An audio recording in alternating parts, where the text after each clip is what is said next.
जरूरत है इस देश को कि एक चिपको आंदोलन की शुरुआत फिर की जाए, क्योंकि बुंदेलखंड के बक्सवाहा में हीरा खनन के लिए जंगल को काटे जाने की तैयारी हो रही है। हर किसी को यह जानकारी है कि जंगल और पेड़ हमारे जीवन में क्या भूमिका अदा करते हैं और क्यों इतने जरूरी हैं।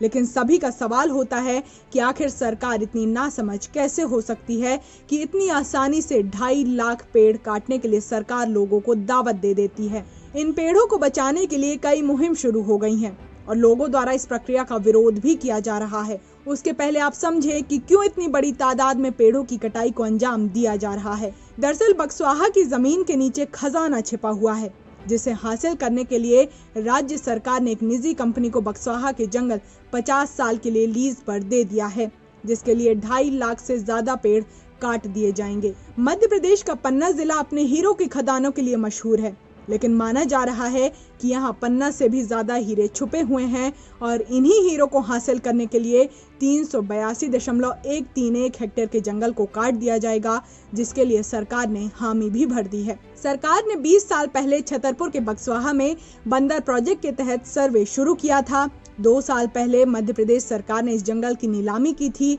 जिसे आदित्य बिरला ग्रुप के SL mining and industries limited ने खनन के लिए खरीदा।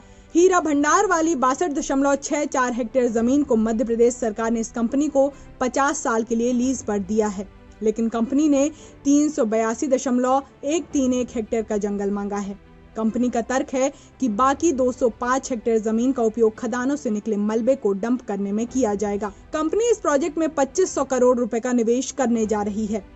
जमीन से हीरा निकालने के लिए 2.5 लाख से ज्यादा पेड़ों को काटा जाएगा। इसके लिए वन विभाग ने गिनती भी कर ली है। जंगल में बेशकीमती सागौन, जामुन, हेड़ा, पीपल, तेंदू, महुआ समेत कई पेड़ हैं।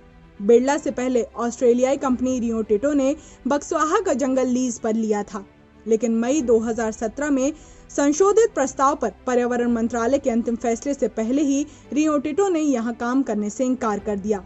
कंपनी ने उस दौर में बिना अनुमति 800 से ज्यादा पेड़ काट डाले थे। अनुमान के मुताबिक बक्सवाहा के जंगलों की जमीन के नीचे 50,000 करोड़ रुपए के हीरे हैं। अब आप समझें कि इस कटाई से क्या क्या नुकसान झेलने पड़ेंगे। एक रिपोर्ट के हिसाब से इस माइनिंग प्रोजेक्ट के लिए प्रतिदिन 59 लाख क्यूबिक मीटर पानी की जरूरत होगी।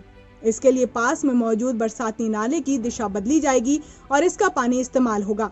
अब भारत सरकार की सेंट्रल ग्राउंड वाटर अथॉरिटी मानती है कि मध्य प्रदेश का छतरपुर जिला पानी के गंभीर संकट से जूझ रहा है।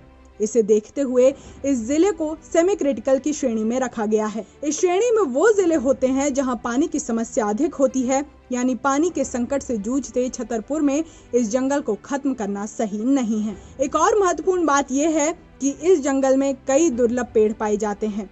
जैसे एक रिपोर्ट का अनुमान है कि यहाँ सागौन के 40,000 पेड़ हैं। इसके अलावा केम, पीपल, तेंदू, जामुन, बहेड़ा और अर्जुन जैसे औषधीय पेड़ भी यहाँ मौजूद हैं। ऐसे में इन पेड़ों की कटाई से किसानों को भी नुकसान होगा और आसपास रहने वाले लोगों की जीविका पर भी असर पड़ेगा। आपको हाल फिलहाल की बात बताएं तो एक किसान के ऊपर 1,20 लाख रुपए का जुर्माना लगाया गया, क्योंकि उसने सागौन के 2 पेड़ काट दिए थे। तो अब सरकार से कितने पैसे वसूलने चाहिए जब 2.5 लाख से ज्यादा पेड़ काटे जाएंगे। तब वन विभाग ने कहा था कि सागौन के एक पेड़ की उम्र 50 वर्ष होती है और इस उम्र में वो 60 लाख रुपए का फायदा करते हैं। अब सागौन के 40,000 पेड़ तो इस जंगल में भी हैं, तो क्या फिर इन पेड़ों को काटने के लिए विभाग प्रति पेड़ 60 लाख रुपए के हिसाब से 24,000 करोड़ रुपए का जुर्माना भरेगा? अभी कुछ दिन पहले यानी 5 जून को हमने पर्यावरण दिवस मनाया था, जिसमें लोगों ने पौधे रोपे थे, लेकिन आज फिर उन्हीं पौधों को, जो कि कुछ साल पहले ही पर्यावरण दिवस में रोपे गए थे, फिर काट दिए जाएंगे।